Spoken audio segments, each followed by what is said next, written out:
Hello students. पिछले video में हमने संप्रभुता का टॉपिक लिया और संप्रभुता का टॉपिक लेकर संप्रभुता की व्याख्या की, संप्रभुता के एकलवादी दृष्टिकोण की व्याख्या की। और इस वीडियो में हम संप्रभुता का जो दूसरा दृष्टिकोण है, बहुलवादी संप्रभुता का दृष्टिकोण, इसको बहुलवाद भी कहते हैं, प्लुरलिज्म भी कहा जाता है, बहुलवाद या बहुलवादी संप्रभुता के दृष्टिकोण की व्याख्या करेंगे। सबसे पहली बात यह कि संप्रभुता का जो बहुलवादी दृष्टिकोण है या बहुलवाद है, उसके प्रतिपादक जो विद्वान है वो है गियर्क एवं मैटलैंड। दो विद्वान है, गियर्क एवं मैटलैंड। गियर्क एवं मैटलैंड ने एक बहुत ही प्रसिद्ध पुस्तक लिखी और उस पुस्तक का नाम है history of medieval age. History of medieval age में उन्होंने बहुलवादी संप्रभुता के दृष्टिकोण का प्रतिपादन किया। देखिए, आपको बहुलवादी संप्रभुता किसे कहते हैं, एकलवादी और बहुलवादी का अंतर मैं यहाँ समझाता हूँ। एकलवाद का मतलब है कि संप्रभुता का वास केवल एकमात्र राज्य के पास है या होना चाहिए। एकमात्र राज्य संप्रभु संपन्न है। संप्रभुता केवल राज्य के पास है, शासक के पास है। संप्रभुता का विभाजन नहीं किया जा सकता। संप्रभुता अविभाजित है और संप्रभुता राज्य के पास है। ये एकलवादी दृष्टिकोण मानता है। जबकि बहुलवादी दृष्टिकोण ये कहता है कि संप्रभुता का वास एकमात्र राज्य में नहीं है, एकमात्र राज्य संप्रभुताधारी नहीं है या नहीं हो सकता, अपितु संप्रभुता का विभाजन किया जाना चाहिए और राज्य के साथ साथ समाज में जो अन्य संघ हैं, अन्य संस्थाएं हैं, उनको भी बराबर संप्रभुता दी जानी चाहिए। अर्थात गियर्क और मैटलैंड ने बहुलवाद के अंतर्गत कहा कि संप्रभुता का विभाजन होना चाहिए। यह केवल एकमात्र राज्य में निहित नहीं होनी चाहिए। राज्य एकमात्र संप्रभुताधारी नहीं है, समाज में अन्य संघ एवं संस्थाएं भी हैं, इनको भी संप्रभुता दी जानी चाहिए। ये बात कही। अर्थात बहुलवाद का मानना है कि अगर आप पूरी संप्रभु शक्ति एकमात्र राज्य को दे देते हैं तो एकमात्र राज्य या शासक जो है, जो संप्रभुताधारी, इसमें पूर्ण संप्रभुता है, वो निरंकुश हो जाएगा। उस पर कोई अंकुश नहीं रहेगा। वो स्वेच्छाचारी हो जाएगा। वो लोगों पर अत्याचार करेगा। अतः संप्रभुता का विभाजन कर दिया जाना चाहिए। राज्य के साथ साथ समाज में जो अन्य संघ हैं, अन्य संस्थाएं हैं, जो अपने अपने क्षेत्र में काम करती हैं, चाहे वो धार्मिक संस्था हो, चाहे व्यापारिक संस्था हो, चाहे राजनीतिक संस्था हो, चाहे शैक्षणिक संस्था हो, चाहे आर्थिक संस्था हो, इनको भी अपने अपने क्षेत्र में पूर्ण स्वतंत्रता दी जानी चाहिए ताकि ये अपने विवेक से बिना किसी के नियंत्रण या दबाव के अपने क्षेत्र में काम कर सके, निर्णय ले सकें। जैसे धार्मिक रूप से चर्च या कोई भी धर्म की धार्मिक संस्था है, उसको धार्मिक क्षेत्र की पूर्ण संप्रभु शक्ति प्राप्त होनी चाहिए। आर्थिक क्षेत्र की संप्रभु शक्ति आर्थिक संघ या संस्थाओं को प्राप्त होनी चाहिए। शैक्षणिक क्षेत्र की संप्रभु शक्ति शिक्षण की जो टॉप संस्थाएं, उनको प्राप्त होनी चाहिए। तो राज्य को सभी क्षेत्रों की पूर्ण संप्रभु शक्ति नहीं दी जानी चाहिए, अपितु संप्रभुता का विभाजन होना चाहिए और संप्रभुता को राज्य में जो अन्य संघ व संस्थाएं हैं, उनमें बराबर से बांट दिया जाना चाहिए ताकि समाज में जो अन्य संघ और संस्थाएं काम करते हैं, वो भी पूर्ण शक्ति के साथ, अपनी सर्वोच्च शक्ति के साथ काम कर सके और उनके ऊपर राज्य का कोई नियंत्रण, कोई दबाव या प्रभाव नहीं होना चाहिए। इसे बहुलवाद कहते हैं। तो संप्रभुता का जो बहुलवादी दृष्टिकोण है, उसके प्रतिपादक तो गियर्क एवं मैटलैंड है और इसके अन्य समर्थक जो विद्वान हैं वह है लॉस्की, मैकाइवर, बार्कर, लिंडसे, लियो दुग्बी, हुगो क्रैब, फिगिस, रास्को पाउंड, श्याओ पालो। ये इसके अन्य समर्थक हैं। एक बार नाम और सुन लीजिए। लास्की इसका समर्थक है, मैकाइवर इसके समर्थक हैं, बार्कर इसके समर्थक हैं, लिंडसे इसके समर्थक हैं, लियो दुग्बी इसके समर्थक हैं, हुगो क्रैब इसके समर्थक हैं, फिगिस इसके समर्थक हैं, रास्को पाउंड इसके समर्थक हैं, श्याओ पालो इसके समर्थक हैं। ये इसके समर्थक हैं जो कहते हैं कि संप्रभुता का बंटवारा होना चाहिए, विभाजन होना चाहिए, राज्य को पूरी संप्रभु शक्ति नहीं दी जानी चाहिए, राज्य एकमात्र संप्रभुताधारी नहीं होना चाहिए, अपितु राज्य की संप्रभुता का विभाजन अन्य संघों एवं संस्थाओं में किया जाना चाहिए। इनमें से कुछ विद्वान हैं, उनके विचार हम लेते हैं। जैसे लियो दुग्वी हैं। लियो दुग्वी क्या कहते हैं, देखिए, लियो दुग्वी को आधुनिक काल में बहुलवाद का प्रमुख समर्थक विद्वान माना जाता है। दुग्वी ने राज्य की कानूनी संप्रभुता की आलोचना की है तथा कहा कि राज्य शक्ति पर आधारित नहीं अपितु सेवाधर्मी संस्था है। राज्य शक्ति पर आधारित नहीं अपितु सेवाधर्मी संस्था है। अब चूंकि राज्य शक्ति पर आधारित नहीं है, अतः इसको सर्वोच्च शक्ति या संप्रभुता नहीं दी जानी चाहिए। दुग्वी ने कहा कि कानून राज्य से पहले भी विद्यमान थे।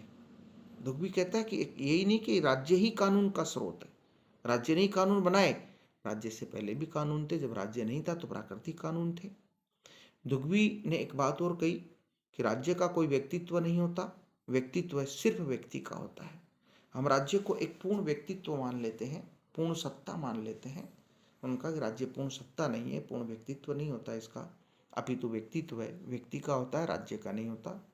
इसी प्रकार हुगो क्रैब ने एक पुस्तक लिखी, modern idea of the state, और उन्होंने modern idea of the state में कानूनी संप्रभुता का या राज्य की संप्रभुता का विरोध किया, इसकी आलोचना की, बहुलवाद का समर्थन किया।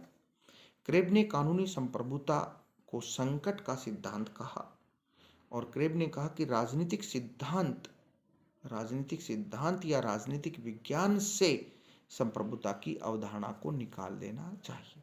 राजनीतिक सिद्धांत या राजनीतिक विज्ञान से संप्रभुता की अवधारणा को निकाल देना चाहिए, ये बात हुगो क्रेब ने कही। इसी प्रकार एक अन्य विद्वान है मेरी पार्कर फॉलेट।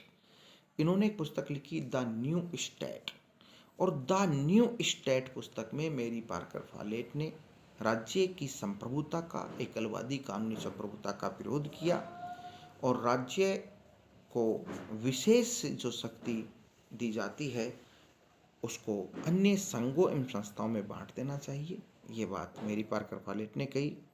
और मेरी पार्कर फॉलेट ने कहा कि मैं जहाँ तक संभव है बहुलवादी बनने को तैयार हूँ, परंतु मेरी आत्मा राज्य में निवास करती है।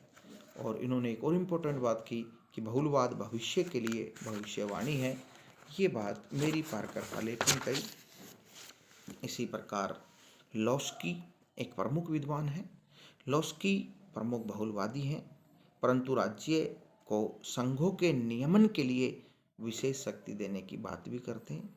ये बहुलवादी हैं, राज्य की संप्रभुता का, एकलवादी संप्रभुता का विरोध करते हैं, लेकिन ये कहते हैं कि जो संघ हैं, जो संस्थाएं हैं, उनका नियमन करने की शक्ति राज्य के पास होनी चाहिए।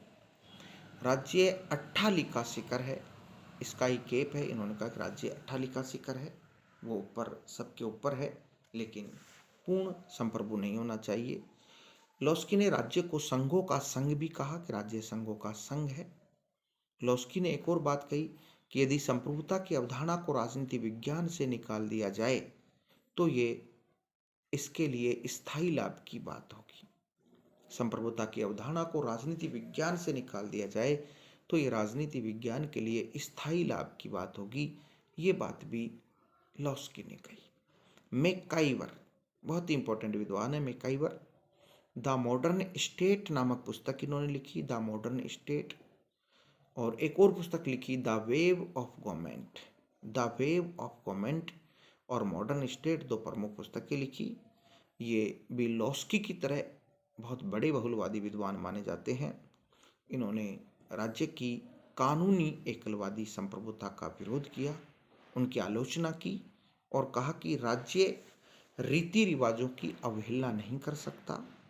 सामान्य इच्छा केवल व्यक्ति की होती है, राज्य की नहीं होती। राज्य कानूनों का निर्माण नहीं करता, अपितु कानूनों की घोषणा करता है। राज्य एक सेवाधर्मी और कल्याणकारी संस्था है। राज्य एक निगम की भांति होता है, अतः ये पूर्ण शक्ति संपन्न, संप्रभु संपन्न नहीं हो सकता। सभी समुदाय एक समान है, अतः राज्य को भी अन्य समुदायों के नियमन की शक्ति नहीं है। राज्य को भी पूर्ण शक्ति या संप्रभुता प्राप्त नहीं है। एक विद्वान है एडी लिंडसे, प्रमुख बहुलवादी विद्वान है। और इन्होंने एक बात कही कि संप्रभुता संपन्न राज्य का सिद्धांत धराशायी हो गया है, ध्वंस हो गया है। अर्थात अब संप्रभुता संपन्न राज्य नहीं है। राज्य एकमात्र संप्रभुताधारी नहीं हो सकता, अन्य संघ और संस्थाएं भी संप्रभुता के हकदार हैं। श्याओ एक विद्वान है, उन्होंने बहुलवाद का समर्थन किया, संप्रभुता को पूर्ण बहुलवाद का समर्थन किया, लेकिन संप्रभुता को पूर्णतः नष्ट करने का विरोध भी किया उन्होंने।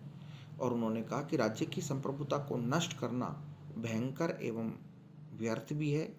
अतः राज्य होना चाहिए, उसमें संप्रभु शक्ति होनी चाहिए, लेकिन राज्य पूर्ण संप्रभुता संपन्न नहीं होना चाहिए। राज्य को सारी शक्तियां नहीं दी जानी चाहिए, अपितु राज्य अन्य संघों के समान ही एक बड़ा संघ है। अतः संप्रभुता का विभाजन या बंटवारा अन्य संघों या संस्थाओं में होना चाहिए। पूर्ण शक्ति राज्य के पास नहीं होनी चाहिए, लेकिन राज्य समाप्त भी नहीं होना चाहिए। राज्य अन्य संस्थाओं से ऊपर हो, राज्य अन्य संस्थाओं का नियमन करे, ये बात ये विद्वान मानते हैं। एक अन्य विद्वान है बार्कर। बार्कर भी प्रमुख बहुलवादी विद्वान है और बार्कर ने बहुलवाद का समर्थन किया, राज्य की एकलवादी सर्वोच्च संप्रभुता का विरोध किया। बार्कर ने एक बात कही कि यथार्थ व्यक्तित्व तो केवल व्यक्ति का होता है, राज्य का नहीं होता। अतः राज्य सर्वोच्च संप्रभु नहीं है, राज्य सर्वोच्च संप्रभु नहीं है। सर हेनरी मैन भी संप्रभुता के समर्थक विद्वान है। उन्होंने एक पुस्तक लिखी, अर्ली इंस्टीट्यूशन, और उन्होंने राज्य की या हॉब्स की, खासतौर से हॉब्स ने जो निरंकुश संप्रभुता का सिद्धांत दिया, उसकी आलोचना की सर हेनरी मैन ने, और बहुलवाद का समर्थन किया। सर हेनरी मैन ने कहा कि कानून का स्रोत राज्य नहीं है, कानून का स्रोत राज्य नहीं है। इन्होंने एक और बात कही, सर हेनरी मैन का एक प्रसिद्ध कोटेशन है, मत है कि संप्रभुता तारों के पुंज के समान फैली हुई है। संप्रभुता तारों के पुंज के समान फैली हुई है। जिस प्रकार से आसमान में तारों का पुंज है, स्वतंत्रता भी इसी प्रकार अलग अलग संघों और संस्थाओं में विद्यमान है या फैली हुई, ये बात इन्होंने कही।